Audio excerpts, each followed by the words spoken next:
All right, so good morning, everyone. So today we're going to begin a new section of the course, although on Thursday we will return to cover some of the material that has to do with metals applied to an anti-cancer application. But I'm introducing this section as it also is quite relevant to what we have already discussed. So we're going to be looking at metals as it can be applied to immune-related diseases. So let's talk a little bit about the immune system. So the human body has two lines of defense. One of the major ones really is the innate immune system, and that basically is how our body responds to pathogens. And the way it does so is by recognizing some molecular features that are general features, and that's basically what we built into. But there's also the adaptive immune system, and that is a response to specific molecular features that are present only in a particular pathogen.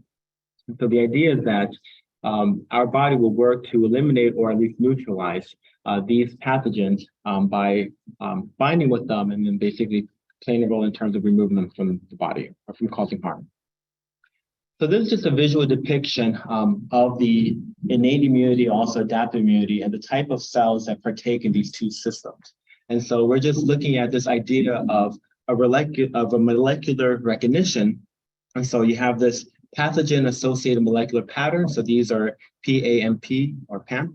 So these consist of proteins, carbohydrates, lipids, nucleic acids, again, general features that your innate immune system will recognize, macrophage and dendritic cells. And then on the right, we have those cells, I'm talking about T cells and beta cells, that again will develop a specific recognition of an actual pathogen.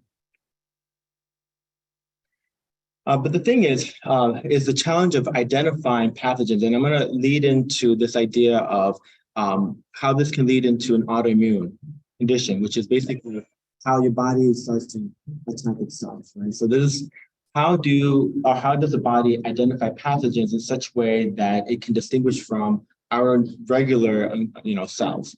So to produce a system of receptors diverse enough to recognize a wide array of potential pathogens, to distinguish invaders and their disease-causing products from the organism's own products. So this is the idea of the self versus the non-self recognition. All right, so let's talk a little about the innate immunity. So an evolutionarily ancient defense system found, at least in some form, in all multicellular plants and animals. And this represents the first line of defense against foreign pathogens relying on common features of invading organisms. So this would be, as I just mentioned, the PAMP, well-conserved specific glycolipids or nucleic acids that are absent in the host organism.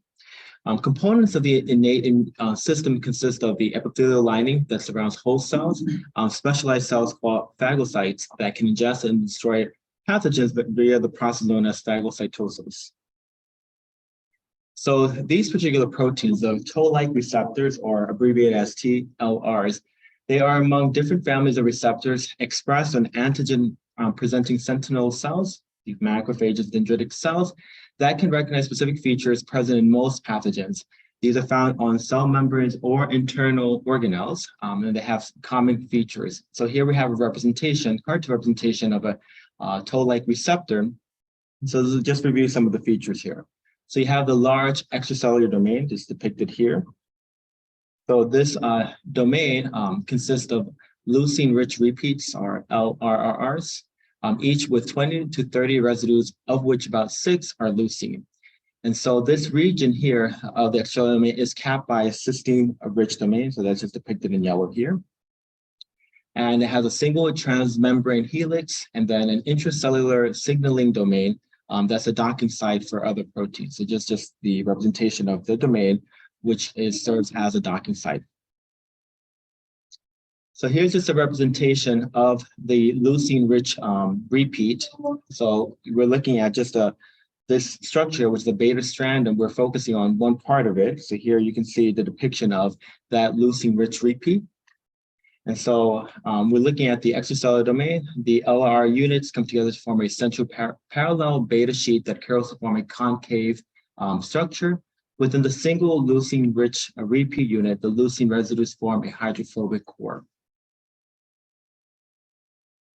All right. So the pathogen-associated molecular pattern. So these are specific molecular characteristics that each toll-like receptor will target on invading organisms. Typically a critical component of the pathogen that cannot be readily mutated because would otherwise affect the pathogen function. So that's what the body would try to respond to.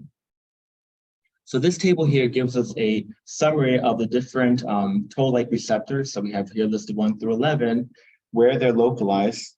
We have some that are plasma membrane, endolysosome.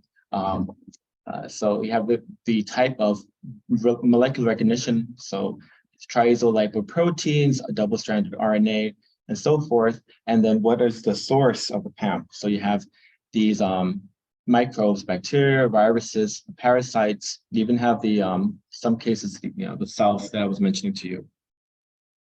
All right, so what we're looking at here is just a capture of the recognition between a particular PAMP and a toll-like receptor here. So the PAMP here is going to be that double-stranded RNA. So we have that depicted here as it interacts with this toll-like receptor. And so you have a dimerization to basically try to neutralize that particular pathogen. All right. So let's focus on now the adaptive immunity. So this comprises two parallel but interrelated systems, the humoral and cellular immune responses.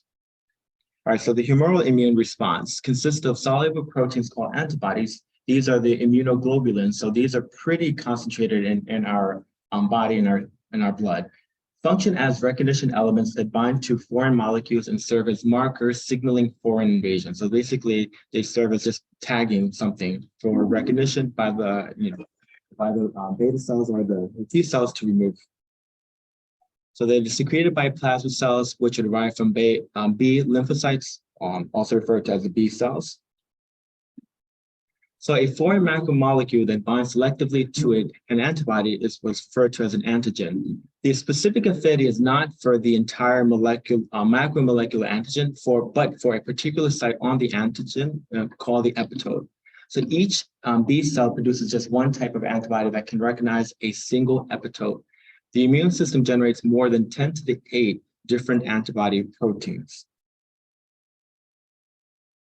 All right, so what I'm showing you here is just the properties of the immunoglobulin classes. So what we're looking at here is just a few different features. So the different classes, G, A, M, D, E, the relative concentration of these that you can find in blood, their relative mass, but also some of the structural features of these particular proteins. Again, they're quite abundant in the blood. And so we're just looking at the consist of what is referred to as a light chain and a heavy chain, and the characteristic structures of these particular proteins. All right, so for the cellular immune response, so here we're talking about these cytotoxic T lymphocytes, which are also referred to as killer T cells, which destroy cells that have been invaded by a pathogen via identification of markers on the cells. So the cellular immune response is mediated by specific receptors that are expressed on the surfaces of T cells.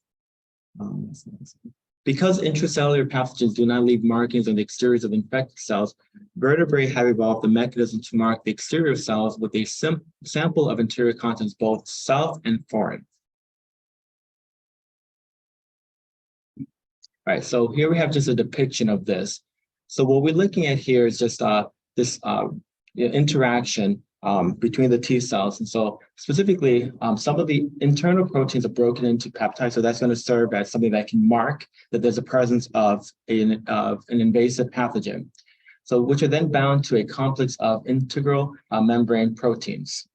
And so encoded by the major histocompatibility complex. So what we're looking at here is just that, the MHC, and how you have this peptide here that serves as a marker of infection. So it's something that's within the cell, and that leads to this T cell activation, where you have the interaction between the T cell receptor and that MHC peptide complex that has formed, and then how that leads to signaling for the neutralization of the particular pathogen that's within the cellular environment. All right. So the immune system generates more than 10 to the 12 T cell receptors. Helper T lymphocytes or helper T cells contribute to both the humoral and also the cellular immune response by stimulating the differentiation and proliferation of B cells and T cells. All right, so this is an important process in terms of the development of these type of cells and for to try to improve their selectivity towards pathogens. So T cells are subjected to positive and negative selection in the thymus. And this is a depiction of where the thymus gland is located. All right, so during the maturation process, T cells from the thymus are first subjected to positive selection. So those cells for which the T cell receptor can bind with reasonable affinity to either class 1 or class 2 MHC molecules survive the selection. The remainder of these cells will undergo apoptosis. So you trigger that programmed cell death and you eliminate them. So that would be the positive selection. Then those cells that survive the selection, they undergo what is known as negative selection. So here, T cells that bind with high affinity to MHC complexes bound to self-peptides expressed on the surfaces of antigen-presenting cells in the thymus undergo apoptosis. Those with moderate affinity complete maturation. So basically, this is a way of trying to minimize recognition of self components within the body. All right, so you have both the positive selection and negative selection that these T cells will go through in the process of development. All right, so I alluded to this briefly, this idea of autoimmune diseases. So these are diseases that result from the generation of immune responses to self-antigens.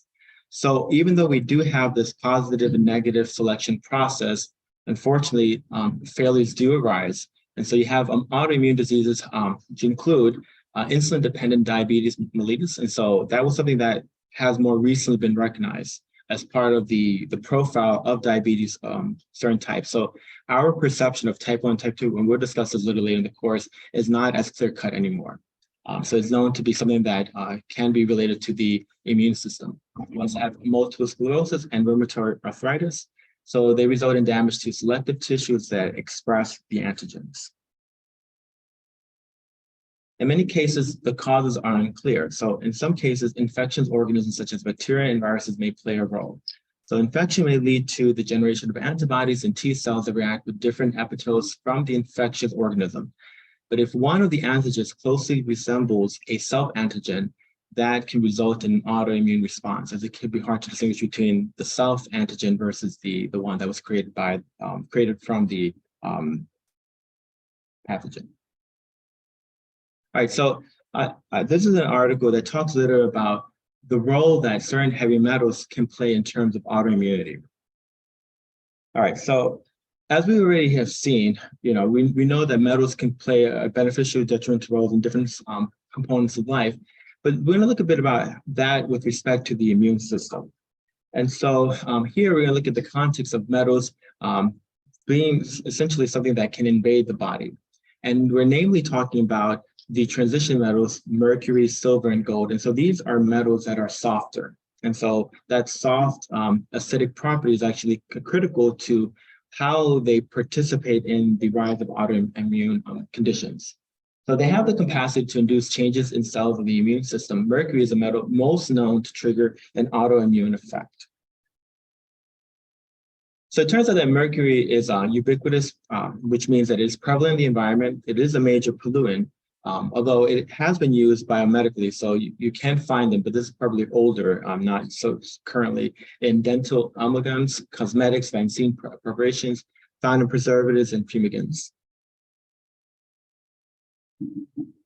So what are the indicators that you have had high exposure to mercury? So typical symptoms are the elevation of T cells, also elevated immunoglobulin levels, IgE. Some people produce anti-nucleolar antibodies. So the nucleolus is the largest structure in the nucleus of eukaryotic cells, important for ribosome biogenesis, and formed due to recognition of a marked nucleolus as foreign.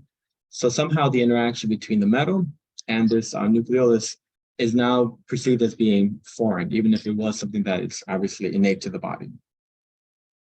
All right. So to try to get some insight as to how exactly are these metals, or at least in this case, mercury, inducing autoimmunity, certain rodent models have been studied for this purpose. So it turns out that, and this makes sense, not all rodents really have this metal-induced autoimmunity, but some have this capability of expressing this type of condition, and so people have studied them. So studying genetically susceptible rodent models allows insight into how metals can induce this autoimmunity, important considering how many metallic materials are actually introduced in the human body. In fact, as you're all aware, there are a number of implants that are metal containing, or they consist of alloys. So one type of model that in which you can induce an autoimmunity is the brown no-ray rats. So these exhibit autoimmunity when dosed with subtoxic amounts of mercury chloride. So subtoxic means that you don't kill the animal, but it's going to induce this condition. So what has been perceived? So some symptoms or some results that are characteristic of what is observed in humans, such as production of antibodies, such as anti-double-stranded DNA, anti-phospholipids, anti-glomerular basement membrane of the kidney. You also have polyclonal activation of B and T cells, so a single antigen is recognized and attacked through its apoptosis by multiple cells, and also renal immune complex deposition resulting in this condition, which is an inflammation of the kidney. It turns out that with long enough, so chronic exposure, rats can become resistant to the mercury to which they are dosed with. You also have some genetically susceptible mice models, for instance, a lupus-prone mice, which has been observed to have similar consequences as the rat models that are susceptible. So also observed is the formation of autoantibodies, which appear to be restricted to the nucleolus. So the main target of the autoantibodies is fibrillary, which is a 34 kilodalton ribonucleoprotein that is associated with several small nucleolar RNAs. Good. How do we find genetically susceptible? I think I think they probably just start testing. So they probably do a certain dosage, right? And first they probably have to figure out toxicity, right? So what is an amount that won't kill these animals? Then they probably will dose them and see some characteristic features. So it may be that you will start seeing some scarring of tissue, characteristic of an autoimmune condition, probably hair falling out, maybe weight loss or weight gain associated. So I think that's how they start to characterize things that may be auto-related. It may not necessarily an autoimmune condition, maybe something else, just a toxicity associated, but there are going to be some distinguishing things that they would identify as characteristic. Genetically susceptible, they're not going to figure out exactly what gene is causing that. Oh yeah, I'm not sure if like at a genetic level, if they can tell if something's going to be most likely. That one I'm not really sure. I would have to look into how they more closely develop some of these models. Yeah, I think it's true even for like some of the cancer models, like certain mice or certain rats, you might inject them with a human tumor, and they may not be prone to growing the actual tumor. So there's probably like a little bit of trial and error, but I'm pretty sure this has gotten more sophisticated than that. Estarían midiendo entonces las proteínas que son responsables de. Yeah, so there has to be like some sort of measurement of a response. So in addition to the physical, right, at the level of like, do we see certain elevated immune proteins, things like that, to be able to identify if you have if they have induced an action autoimmune condition. Mediante ellas la van midiendo y entonces ellos no la tienen pura como el virus no la tiene el cáncer en este aspecto y junto con los compuestos van viendo cómo va disminuyendo esa proteína específica que es la causante de que ya esté a funcionar. Yeah, but Carmen was asking, like, is there a way to be more like more exact in terms of developing a model? That'd probably be, I would have to look more closely at that. All right, so what is believed to be the mechanism of this autoimmunity? So part of it is an autoimmune response being part of the adaptive immune system. You have mercury that can affect the expression of various genes in immune cells. So you can see what genes are being affected. So even though subtoxic doses are being administered, so subtoxic in the sense that it's not killing the animal, but maybe there's a high enough of a localized concentration, because if it's, let's say that it's getting localized in a particular organ, it may be inducing localized toxicity, such as mercury-induced cell death resulting in the 19 kilodalton cleavage fragment of the fibrillary protein. So something like that can be the case of where this is particularly possibly having an effect. Another source, and this has to do with the soft acidity of these particular metals, is that they would naturally have an affinity for thiol groups. And so many proteins do contain thiol groups. And so or even small molecules such as glutathione. So I'm emphasizing this, given that this is one of the major thiogroups in our cells. And so this is a site where you can easily have binding between mercury, silver, gold-1 to this particular thiogroup, and that can lead to some of the consequences of what we're observing. So due to this high affinity for thiogroups, glutathione being one of the most abundant sources of intracellular thiol, can result in a redox imbalance, can inhibit glutathione's regulation of canavalin A mediated induction of the cytokine interferon Y, so IF and gamma. Cytokines are a family of proteins that bind to specific receptors to stimulate B and T cell growth and differentiation. It can cause a shift in the cytokine expression profiles. Mercury exposure can dramatically worsen autoimmune manifestations. This just means that if you already have an autoimmune disease, exposure to this metal, or this can actually make it even worse. All right, so here, what we're going to look at is moving away from this idea of metals inducing an autoimmune condition and looking at metals participating in treatment of a particular autoimmune disease. So here, gold is going to become relevant, and on Thursday's lecture, we're going to have a guest speaker who's going to talk about a bit about her chemistry with regard to gold and other metals in terms of an anti-cancer application. But a lot of this information stems from understanding of the properties of gold as it related to this particular condition, rheumatoid arthritis. So this is a systemic autoimmune disease in which the body attacks the lining of the joints and the fluids in between, and it can result in erosion of opposing bones, and it can lead to severe impairment of movement. So typically, you have treatment by way of pain-killing drugs, such as aspirin. So treatment, not curing, just kind of covering the symptoms. You also have disease-modifying arthritis rheumatoid drugs, referred to as DMARDs. So these are immunosuppressive drugs. So the use of gold compounds for treating rheumatoid arthritis, so this dates back for some time. In fact, gold was used for a long time for purposes of inflammation, although it wasn't clear what was happening. But these are some of the gold-1 thiolate compounds that were observed to be particularly effective. So you have basically these gold thiolate interactions. This would be sort of polymeric in nature in terms of you just have this chain of gold thiolate groups producing this sort of linear coordination to the gold itself, or the sanochrystin compound here.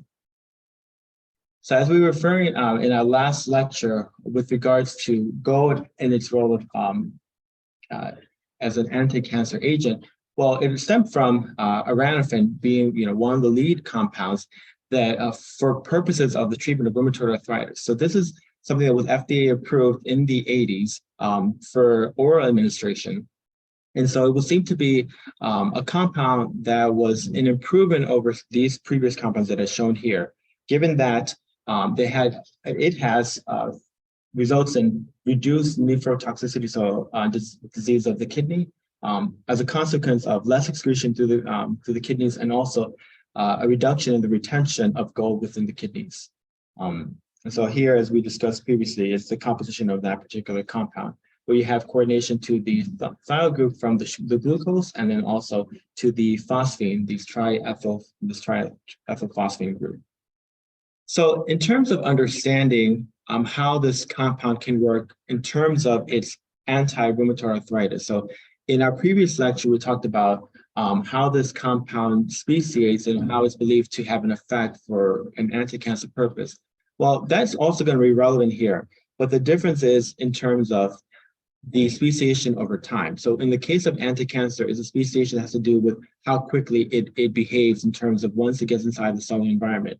But when it comes to its application for rheumatoid arthritis, the longevity of this compound in the body is what gives it its property. So it's something that's seen over time.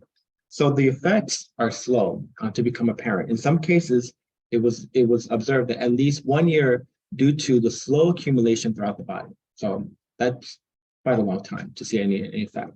So let's look at how people have tried to characterize the fate of this compound. So here is a representation of the compound where you isotopically label the sulfur group, the gold, and the phosphorus to get an understanding of its biodistribution. So it was observed that in terms of its clearance of the body, you have a half-life of just the sulfur group of 16 hours, whereas for the phosphine, or in this case, the transformed version of the phosphine was about 8 hours, so even less. But the gold itself, took 20 days in order for you have, this half-life. So clearly this compound dissociates, right? And so the gold component is what's actually prolonging for a significant amount of time in the body. All right, so keeping in mind that the proposed administration of this is through oral delivery, then we have to think about, well, what is a speciation in terms of an acidic environment? So here's just a representation of a study to try to understand the stability of this compound, or at least how it can potentially ligand exchange under acidic condition. So here we're looking at an experiment done at a pH of 1.6, so that's quite acidic here. And we're looking at basically the use of HCl to induce this acidic environment. So what's observed in terms of this mechanistic process is you have the complex HCl, the presence of a chloride background of 0.5 molar. This was done by stop flow kinetics using a UV-vis detector. And basically, there's this very fast equilibrium between coordination of chloride group from the HCl to the gold. So now you have this going from 2 coordinate to 3 coordinate. And then you have this rate limiting step that is actually the dissociation of the sugar, and now the retention of the gold to the phosphine. Now the chloride group now is replacing the sugar itself. So this has a rate constant at 25 degrees of 70 per second, or a half-life of 0.01 second. So in other words, the complex itself rapidly degrades at this pH. So you get a sense of, what will be the fate of this after being subjected to the metabolic process, that thiol group should be pretty much removed fairly quickly. So 25% of the oral dose is absorbed from the gastrointestinal tract for distribution throughout the body. All right, so that's a relatively small percentage, but it's not abnormal for metal complexes to be fairly small percentage-wise in terms of what actually gets absorbed. All right, so let's explore some of the proposed in vivo blood speciation of gold as it comes from oranophane. All right, so here we're going to look at it from the perspective of its interaction with human serum albumin. And so in our last lecture, I talked about how this, and it's basically repeating what we talked about before, just a little bit more details. So human serum albumin is the highest, the most abundant protein in our blood.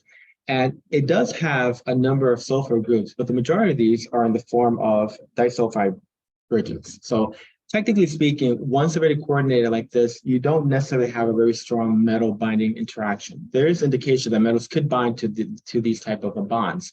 But you do have the presence of one free cysteine group, and that's believed to be an important site for the coordination of gold.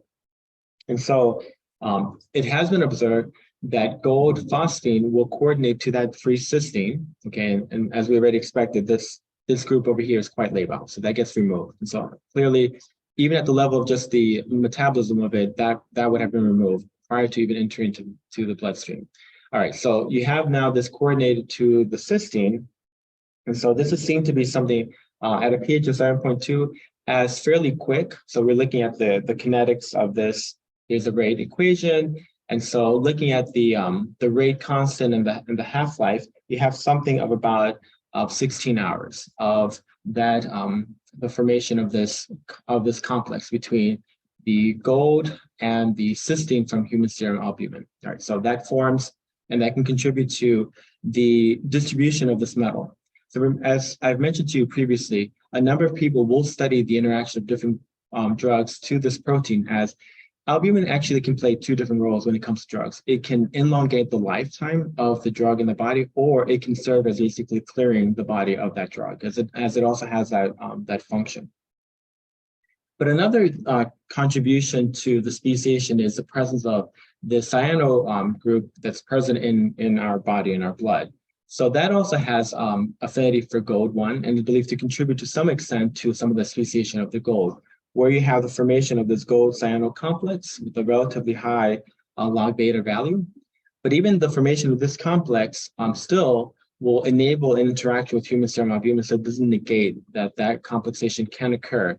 Well, what it can do is it can affect what form of the gold is actually going to enter into the cellular environment, which can lead to the formation of gold-3 entering into the cellular environment, where that can, because of the reduced environment of the cell, can lead to the formation of gold-1, but possibly via the speciation, you might have some amount of redox cycling between gold-1 and gold-3, again, depending on how it enters, if this is even a possibility. That's not necessarily believed to be the strongest contribution of the speciation of gold within the cellular environment, as gold-1 is far more stable than gold-3, but there's some indication that it might possibly happen. All right, but it's believed to be this interaction to the left that's probably the most important one as far as prolonging the life of gold and how that can contribute to the effects, the long-term effects that gold may have as far as the anti-rheumatoid arthritis. All right, so the question is, what exactly is the interaction with cellular targets, or in general, what interactions enable this particular effect? So due to the slow nature of the effect of Aranaphen and its accumulation in the body, elucidating the mechanism of action of gold anti-arthritic drugs can be difficult. So for this, people have done targeted studies. What I mean by targeted studies is that you would work with isolated proteins to try to understand if there's an interaction with the metal to see if that's of any physiological relevance at all. Non-targeted studies means that you will use some sort of model or maybe even work with cells and you try to treat them with gold compounds such as Aranaphen and then try to isolate what compounds will have formed a complex with the gold to get an understanding of what type of interaction may be leading to an effect. That's more would be an untargeted type of study. All right, so these targeted type of studies, when you're looking specifically at a particular molecule and its interaction with the metal, are done to determine which biomolecules may interact with the drug or its proposed biotransformation products, and how this interaction may alter the activity of the molecule. So when I say biotransformation, I'm really talking about the speciation, right? So we already know that that sugar is not necessarily very important for the activity of the gold itself. But once it's released, what happens to the gold itself? So most likely targets are proteins and thiol or thiol-containing small molecules in terms of the fate of the metal and where it might be having an effect. Because as I showed you in the earlier slides, even the phosphine group does not biodistribute like the gold itself. So even the phosphine group at some point gets released. So one of the proposed interactions that might be relevant is cathepsins. So these are a group of cysteine proteases that hydrolyze elastin and cartilage and collagen in bone, believed to play an important role in the resorption, degrading of bone. So these enzymes are found inside lysosomes in osteoclast cells, bone cells, where the gold can accumulate. So I was proposed that the gold binding to the cysteine 25, which is sulfur-containing, residue of cathepsin K, maybe so an inhibition of this process of degrading the bone, and then you're able to rescue that condition. There's also some belief of that, this is what I propose to you as far as the effect of gold in terms of its anti-cancer activity. So its interaction with the thioreducin reductase system. So here's what I had shown you last time, where gold phosphine enters into the cellular environment is believed to be able to affect this system both in the mitochondrion and also within the cytoplasm itself, because you have both this system duplicated in both locations of the cell. So there may be some contribution here, although it's not so clear, because this contribution leads to the triggering of apoptosis, which can lead to cell death. But there's some indication that maybe this can trigger some anti-inflammatory effect that could lead to why the gold may be contributing to this anti-rheumatoid arthritis condition. But as we understand, this thioreducin reductase system it contributes to a redox balance, also has an antioxidant defense, it also partakes in nucleotide metabolism. So those properties of inhibiting those enzymes are not necessarily the most favorable thing in terms of the health of the cell itself. Also, gold can bind to the cysteine 58 and the cysteine 68 residues of human glutathione reductase. I had mentioned this protein in our previous lecture in terms of the anti-cancer effect, where the gold's selective interaction with the thyroreductin reductase and not to this protein seems to be what's contributing to its anti-cancer effect. But perhaps interaction with this particular protein may be contributing to this more larger effect in terms of potential anti-inflammatory effect. It's also been shown that the gold can interact with protein tyrosine phosphatases. So these are important cell signaling proteins, and it's the same concept here. That's likely interacting with cysteine residues, so cysteine 227 active site of the lymphoid specific tyrosine phosphatase, and also possibly the nearby cysteine 129 and or cysteine 231. All right, so the same idea. Exploiting the soft acidity of that metal interacting with these softer residues of proteins. Something that was observed for platinum also is observed in the context of gold interacting with the zinc finger proteins. So these proteins are very important for numerous cellular processes, and it's been observed that the gold can displace zinc from these proteins, creating these moieties called the gold fingers. Just basically, you're just substituting the zinc for the gold, and these gold sulfur bonds produces really pronounced ligand metal charge transfer that is observed at 310 nanometers. But again, like what this interaction is doing that might actually be leading to an anti-rheumatoid arthritis effect is not so clear. This seems to be more something that would be toxic as opposed to a beneficial interaction. All right. But the very last thing that I want to mention is, and probably one of the major reasons why gold is not actually prescribed anymore for this purpose, is that long-term use and a given to even have an effect requires a long-term use. Long-term use of gold can actually complicate the symptoms of rheumatoid arthritis because it can trigger its own autoimmunity. And so it's not as something that's really prescribed much anymore, but it does have an interesting effect. Well, it would probably be years at this case, because even to see anything, it was like months. So yeah, it would probably be to that point. Yeah, of course, because it's like these are autoimmune conditions. At this point, most of them would be considered as uncurable, right? So so like it's definitely not something you want in your body. That's basically going to trigger a long-term more effects. Other questions or doubts? All right, so I'll see everyone on Thursday. We're gonna do this virtually, if that's okay with everyone. Because the professor will be teaching virtually, so let's keep it in that way. So we don't have to meet here. Okay. All right. Okay.